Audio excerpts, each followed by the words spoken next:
Students, last video lecture में हमने basic probability theorem पे बेस पे एग्जांपल्स देखे थे।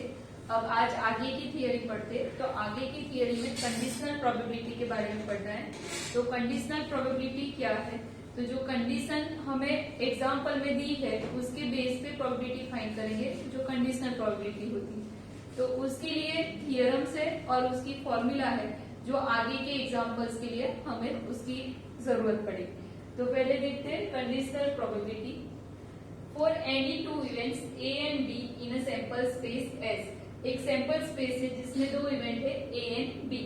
The probability of their simultaneous occurrence both the events occurring simultaneously is given by, means दोनों event एक पहले ए अकर हो रही है देन बी अकर हो रही है। तो साइमल्टेनियसली ए एंड बी के occurring is probability given by P of A intersection B is equal to P of A into P of B by A, और P of A intersection B is equal to P of B into P of A by B। अब ये दोनों formula, यहाँ पे भी P of A intersection B equal to this और यहाँ पे भी P of A intersection B equal to this। सिर्फ यहाँ पे P of A into P of B B by है और यहाँ पे P of B P of A by B।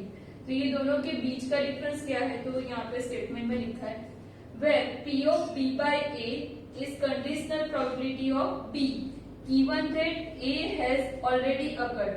तो एग्जाम्पल में अगर लिखा है, आपको दो इवेंट दी है, जैसे आपने कॉइन को टॉस किया तो उसमें ऐसा लिखा हो कि हेड इज ऑलरेडी अकर्ड, तो वहां पे B by A में जो पहले ऑलरेडी अकर्ड होगा वो डिनोमिनेटर में आएगा और जो नहीं अकर हुआ वो न्यूमरेटर में आएगा।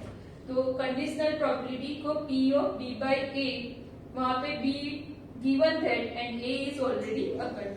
Same here P of A by B के लिए है कि P of A by B is the conditional probability of A given that B is already occurred।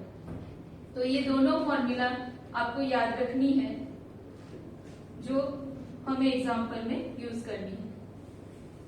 अब आगे का थ्योरम है multiplicative theorem for independent events. जो इवेंट्स एक दूसरे पे डिपेंड नहीं करती है उसे इंडिपेंडेंट इवेंट्स बोलते हैं। तो मल्टीप्लिकेटिव थ्योरम बिकॉज इसमें मल्टीप्लिकेशन का यूज हो रहा है प्रोबेबिलिटी का, तो इसे नाम दिया है मल्टीप्लिकेटिव थ्योरम। तो if A and B are two independent events, the probability of their simultaneous occurrence is given by P of A intersection B is equal to P of A into P of B। अब P of A intersection B is equal to P of B into P of A by B। ये दोनों में से formula दोनों एक दूसरे पे depend करती है। तो हमें एग्जाम्पल में जो भी थियरम जो भी आपको वैल्यू दी है उस हिसाब से हम उसको यूज करेंगे। यहाँ पे P of A intersection B दोनों साइड सेम रहेगा और ये आपको तब भी यूज होगा जब आपको प्रूव करना हो कि आपकी इवेंट इंडिपेंडेंट है या नहीं है। तो आप P of A intersection B और P of A into P of B दोनों की वैल्यू सेम आ जाए, then it will be a independent events. तो ये आपको दोनों याद रखनी है। नाउ ये थियरम के बेस पे कॉरोलरी है। तो वो कॉरोलरी फर्स्ट कॉरोलरी है if A, B and C are three events. अभी जो हमने पढ़ा वो सिर्फ दो इवेंट के लिए था, उसका एक्सपांशन किया है कॉरोलरी। तो अगर आपके पास तीन इवेंट है तो P of A intersection B intersection C is equal to P of A into P of B by A, जो ऑलरेडी यहाँ पे हमने लिखा था यहाँ तक का। अब उसमें C इवेंट भी अकर हुई तो C के लिए होगा P of C by बाकी की दो इवेंट A intersection B। तो इजीली याद रह जाएगी, ये भी आपको याद रखनी है P of A intersection B intersection C। पहले P of A फिर B डिवाइड बाय A फिर C divide by A intersection B, right. Same here यहाँ पे मल्टीप्लिकेटिव वाली फॉर्मूला थी तो यहाँ पे भी आएगी if A, B and C are independent events then P of A intersection B intersection C is equal to P of A into P of B into P of C। Again आपको ऐसा prove करना हो कि A, B, C are independent events तो आपको ये formula prove करनी होगी, राइट। अब नेक्स्ट कॉरोलरी 2। कॉरोलरी 2 क्या कहती है? If A and B are independent events then A and B bar, A bar and B, A bar and B bar are also independent. तो ये कोरोलरी क्या कहती है, अगर ए एंड बी दोनों इंडिपेंडेंट है तो उसके कॉम्प्लीमेंट्स भी क्या होंगे, independent. Means A and B bar, A bar and B bar, A bar and B bar, सारी जो पैर है जितनी पॉसिबल है वो सब क्या हो जाएगी, independent. Right, now corollary 3, the probability of occurrence of at least one of the events A, B, C is given by, means ये तीनों इवेंट है A, B, C, उसमें से एटलीस्ट वन इवेंट के अकरेंस की प्रोबेबिलिटी है P of A union B union C। अब मैंने कल आपको बताया था कि A और B और C, तो तीनों में से कोई एक का अकरेंस, तो उसे हम यूनियन से डिनोट करते हैं। तो P of A union B union C is equal to 1 minus, actually इसको आप ऐसे भी लिख सकते हो, इसका मीनिंग होगा P of A union B union C is equal to 1 minus इसका कॉम्प्लीमेंट। राइट, बट कॉम्प्लीमेंट होगा तो ऐसे हो जाएगा बाय यूजिंग दी फॉर्मूला।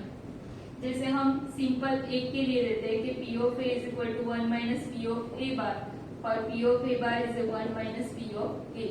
यही फॉर्मूला हमने यूज की है 3 इवेंट के लिए, और उसका बार तो डी मोर्गन्स लॉ से ये A bar intersection B bar intersection C bar हो जाए। तो at least one of the events A B C की प्रोबेबिलिटी के occurrence is given by P of A union B union C is equal to 1 minus P of A bar intersection B bar intersection C bar. Right, if A, B and C are independent events, their complement will also independent।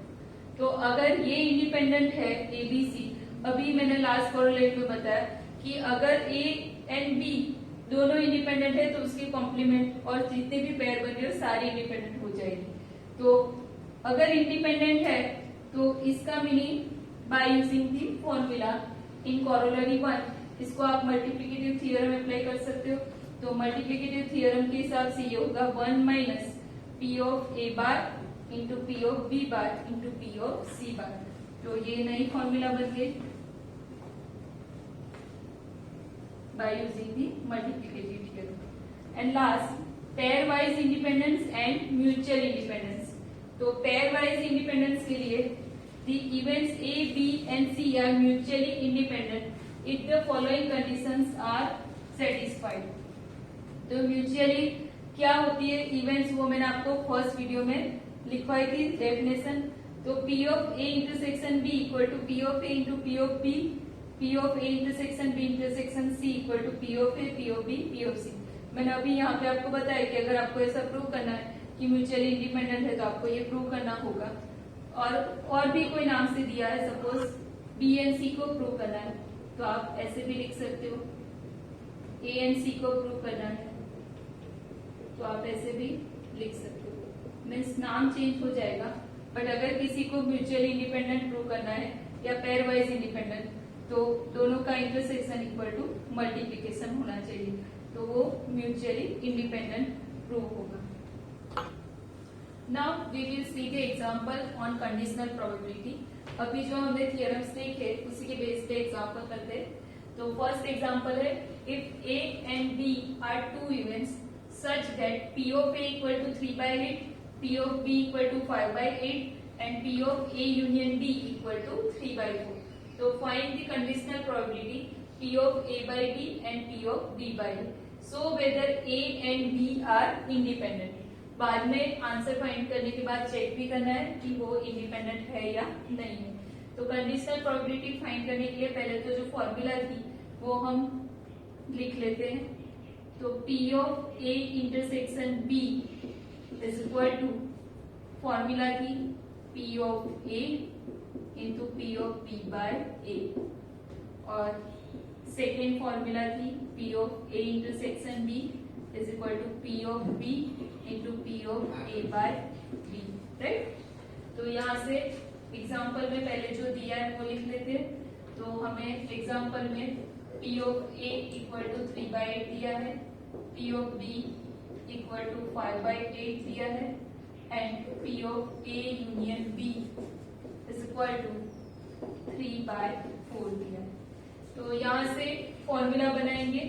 तो P of A intersection B की P of B by A, तो पहले P of A by B find करेंगे, तो यहाँ से formula बनेगी it is equal to P of A intersection B by P of B, और P of B by A की फॉर्मूला, तो यहाँ से उसकी फॉर्मूला बनाएंगे, तो वो फॉर्मूला बनेगी P of A intersection B by P of A, right.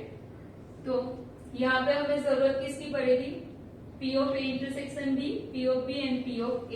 हमारे पास P ऑफ A है, P ऑफ B भी है, सिर्फ P of A intersection B नहीं है।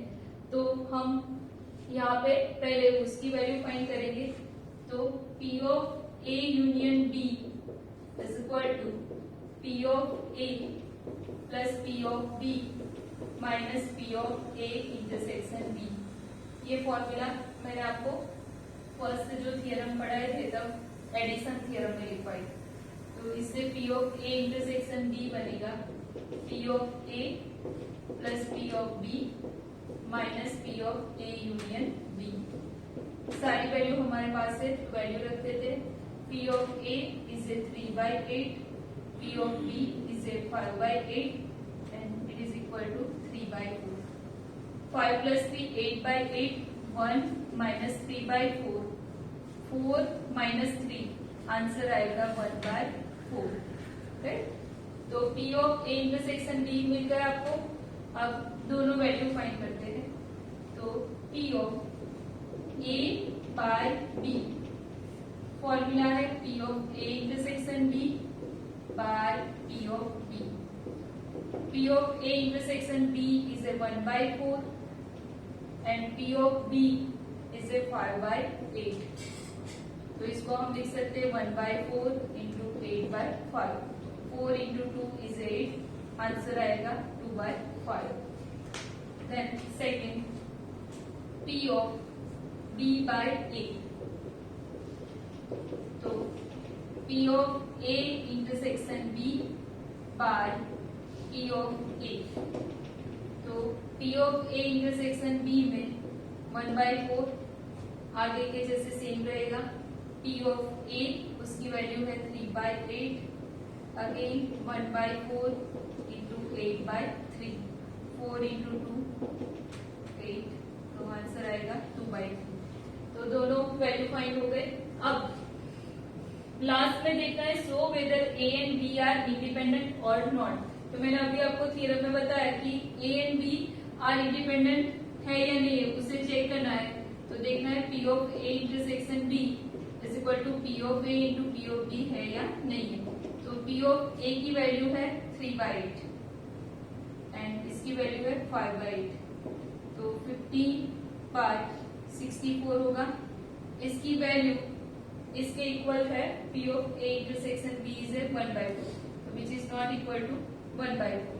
Therefore, A and B are not independent event.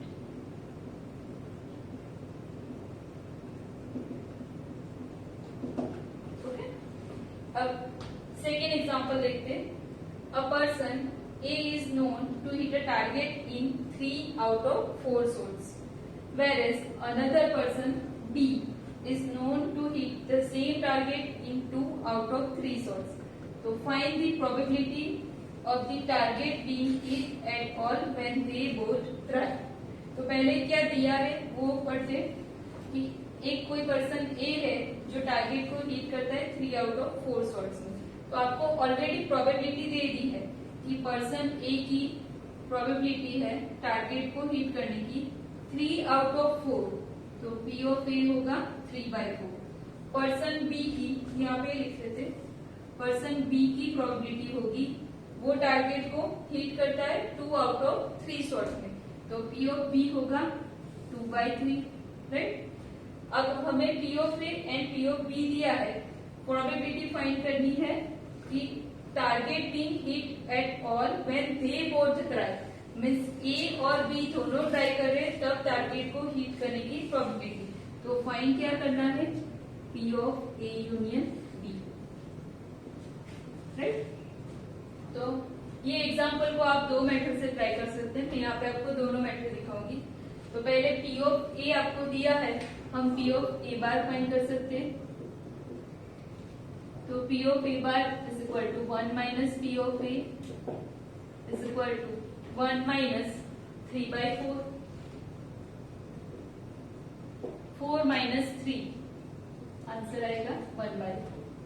Same here P of B bar is a 1 minus p of b, 1 minus p of b is a 2/3, 3 minus 2, 1/3.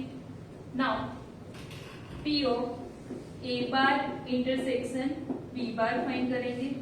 तो p of a bar intersection b bar is equal to p of a bar into p of b bar, because A and B दोनों independent event है, दोनों अलग अलग person है, दोनों के event एक दूसरे पे डिपेंडेंट नहीं है। अब पी ऑफ ए बार हमने फाइंड किया है, उसका आंसर है 1/4, इसका आंसर है 1/3, आंसर आया 1/12, राइट। अब P of A bar intersection B bar हमें मिल गया, तो P of A union B is equal to 1 minus P of A union B का कॉम्प्लीमेंट। जैसे ये फॉर्मूला है वैसे ये फॉर्मूला है, बट इसमें दो इवेंट है। अब बाय डी मॉर्गन्स लॉ इसको आप लिख सकते हो ए बार इंटरसेक्शन बी बार। तो जो हमने फाइंड किया है उसी का यूज करना है। अब 1 माइनस 1/12, आंसर आएगा 12 माइनस 1, 11/12, राइट। तो सेम हो गया आंसर। अब सेकेंड मेथड है, सेकेंड मेथड में डायरेक्टली आप ये कॉम्प्लीमेंट इवेंट फाइंड करने के अलावा directly P of A union B find कर सकते हो बाय यूजिंग दी फॉर्मूला। तो P of A plus P of B minus P of A intersection B, right. तो यहाँ पे P of A plus P of B, और इसको आप लिख सकते हो P of A into P of B. आपके पास दोनों इवेंट के लिए फॉर्मूला है, यहाँ पे 3/4 है, 2/3 है, फिर दोनों का मल्टीप्लिकेशन ले लो, काउंट करोगे सेम आंसर आएगा, राइट। अब आगे का एग्जांपल, आपको ये एग्जांपल में दोनों में से जो भी मेथड इजी लगे आप अप्लाई कर सकते हो, बट इसमें आप जो मेथड आपको यहाँ पे अप्लाई की है मैंने, वो जो फॉर्मूला है उसके बेस पे अप्लाई की है, और वो आप डायरेक्टली लॉजिकली अप्लाई कर सकते हो। अब आगे का एग्जांपल देखते हैं। Example 3, from a city population the probability of selecting a male or a smoker is 7/10। Means पूरी सिटी में से हमें प्रोबेबिलिटी ऑफ सिलेक्टिंग मीन्स किसी मेल को सिलेक्ट करना है या तो कोई स्मोकर को जो स्मोक कर रहा, तो उसकी प्रोबेबिलिटी है 7/10, और वहां पे दिया है मीन्स दो इवेंट है, एक तो ए सिलेक्टिंग ए मेल और दूसरी इवेंट है सिलेक्टिंग ए स्मोकर। तो ये है P of A union B. Second, B a male smoker is 2/5। अब यहाँ पे दोनों को कंबाइन कर दिया है, तो वो क्या होगा ए एंड बी, तो वो होगा P of A intersection B is 2/5। And C a male if a smoker is already selected is 2/3। तो यहाँ पे आपको एक इवेंट ऑलरेडी अकर हो गई है ऐसा दिया है, तो वो कौन सी प्रोबेबिलिटी होगी, कंडीशनल प्रोबेबिलिटी। तो P of B by A या तो ए बाई बी होगा, जो हम इवेंट चूज करते हैं, क्योंकि यहाँ पे इवेंट का नाम ए एंड बी दिया नहीं, वो हमें खुद से चूज करना है। तो अगर हम स्मोकर को बी सिलेक्ट करते हैं तो वो नीचे आएगा, और मेल को ए सिलेक्ट करते हो तो इस हिसाब से वो P of B by A होगा या P of A by B. अब आगे जो फाइंड करना है, तो find the probability of selecting a non smoker, means जो स्मोकर हमने सपोज स्मोकर को बी इवेंट दिया तो उसका कॉम्प्लीमेंट, तो वो होगा पी ऑफ बी बार हमें फाइंड करना है। ए अ मेल, तो सिलेक्टिंग ए मेल, तो अगर हमें उसको नाम दिया ए तो पी ऑफ ए फाइंड करना है। And third, a smoker if a male is first selected, again यहाँ पे कौन सी प्रोबेबिलिटी आएगी, कंडीशनल प्रोबेबिलिटी, या तो P of B by A या तो P of A by B. तो जो दिया है और जो फाइंड करना है तीनों क्लियर हो गए। अब एग्जांपल काउंट करते हैं।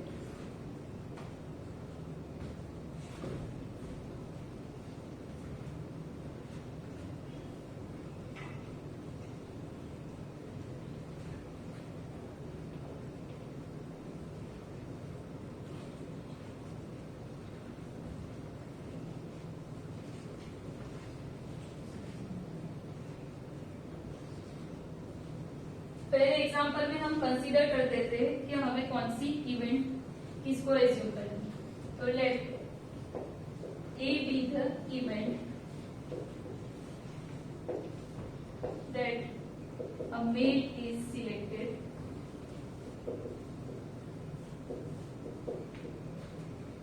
and second let B be the event that a smoker is selected.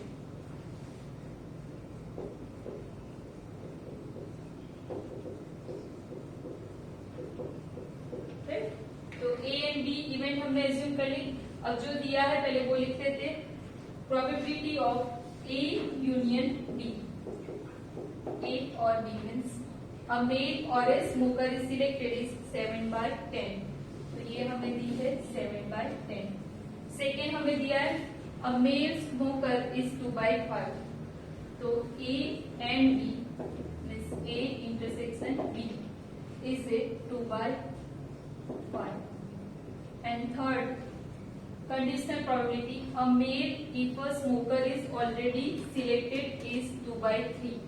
तो P of a smoker is already selected, तो जो already selected है वो डिनोमिनेटर में आएगा। तो P of A by B, इसको आप ऐसे लिखोगे। तो A by B क्योंकि स्मोकर ऑलरेडी सिलेक्टेड है वो डिनोमिनेटर में आएगा और आगे का स्टार्टिंग में आएगा। तो उसकी प्रोबेबिलिटी है 2/3। अब फाइंड क्या करना है वो, तो फर्स्ट में हमें फाइंड करना है find the probability of selecting a non smoker. तो वो है P of B is a smoker, तो B bar is a non smoker. Second find करना है अ मेल, तो वो होगा P of A because A be the event a male is selected. And third हमें फाइंड करना है a smoker if a male is first selected. तो conditional probability आएगी a smoker if a male is selected first, तो denominator में B by A आएगा because male is first selected, यहाँ पे स्मोकर इज फर्स्ट सिलेक्टेड। तो तीन value आपको फाइंड करनी है। तो हम पहली वैल्यू फाइंड करेंगे P ऑफ B बार। अब आपके पास यहाँ पे P of B bar find करेंगे तो हमें फॉर्मूला अप्लाई करनी होगी 1 माइनस P ऑफ B की, बट P ऑफ B की वैल्यू हमारे पास है नहीं, तो पहले हम P ऑफ B की वैल्यू फाइंड करेंगे, फिर P of B bar find करेंगे, फिर P ऑफ A फाइंड करेंगे, then P of B bar A। अब यहाँ पे पहले फॉर्मूला अप्लाई कर देते कंडीशनल प्रोबेबिलिटी की कि P of A intersection B is a P of A into P of B by A, और सेकेंड फॉर्मूला है P of B into P of A by B। तो यहाँ से हमें P ऑफ B की value मिल सकती है बिकॉज हमारे पास P of A intersection B की वैल्यू है, P of A by B की वैल्यू है। तो यहाँ से फॉर्मूला बनाएंगे P of B is equal to P of A intersection B by P of A by B, ये वाले फॉर्मूला से, राइट। तो यहाँ पे P ऑफ B की जगह पे वैल्यू रखेंगे P of A intersection B by P of A by B। P of A intersection B की वैल्यू है 2/5 by P of A by B की वैल्यू है 2/3। तो 1 माइनस 2/5 इंटू 3/2, आंसर आएगा 1 माइनस 3/5, 5 माइनस 3 2/5। तो फर्स्ट वैल्यू हमें मिलेगी P of B bar is A 2/5। Same here second value find करेंगे। तो सेकेंड वैल्यू के लिए हम यहाँ पे काउंट करते हैं।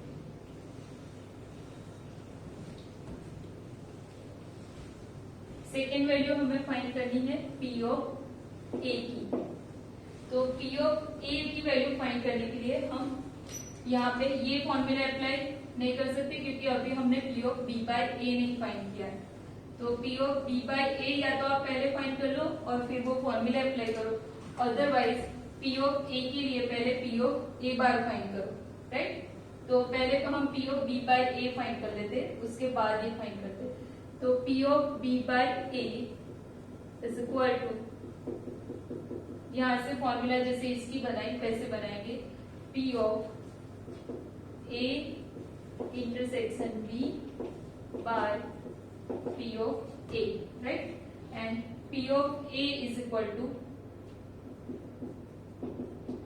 P of A intersection B by P of B by A.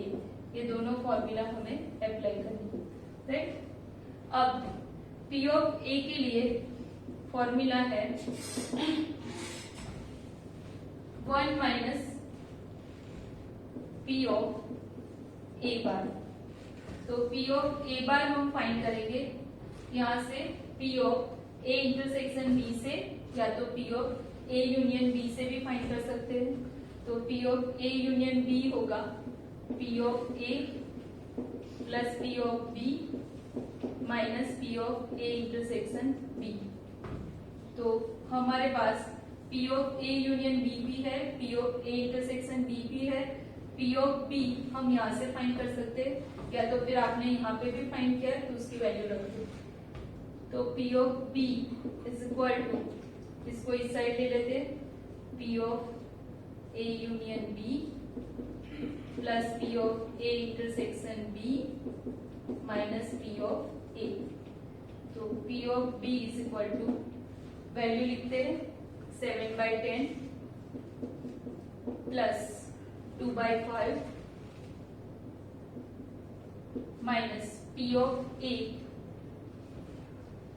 P of B हम पी ऑफ ए फाइंड कर रहे हैं, यहाँ पे आएगा पी ऑफ बी।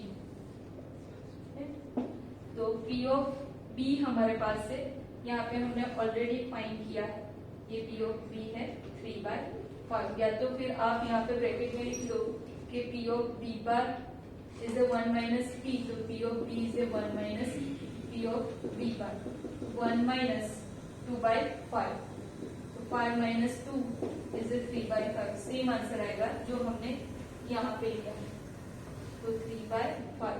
एलसीएम लेते हैं, तो एलसीएम आएगा 10 का 7 प्लस यहाँ पे 2 इंटू 2 4 माइनस 3 इंटू 2 6, तो 11 minus 6 5/10 which is equal to 1/2। तो आपका आंसर आएगा 1/2। अब आपको यहाँ पे पी ऑफ ए की वैल्यू भी मिल गई है, तो लास्ट आंसर आपको इजीली मिल जाएगा, third P of B. Now P of B by A, तो मैंने फॉर्मूला ऑलरेडी यहाँ पे आपको दे दी है, P of A intersection B by P of A. तो P of A intersection B हमने यहाँ पे दिया है 2/5, और पी ऑफ ए जो हमने फाइंड किया है 1/2। तो 2/5 इंटू 2/1, आंसर आएगा 4/5। तो थर्ड का आंसर है P of B by A is equal to 4/5। Okay, तो तीनों आंसर्स आ गए। फर्स्ट वाले का है 2/5, 1/2 एंड लास्ट कंडीशनल प्रोबेबिलिटी का 4/5। I hope you like it. Thank you.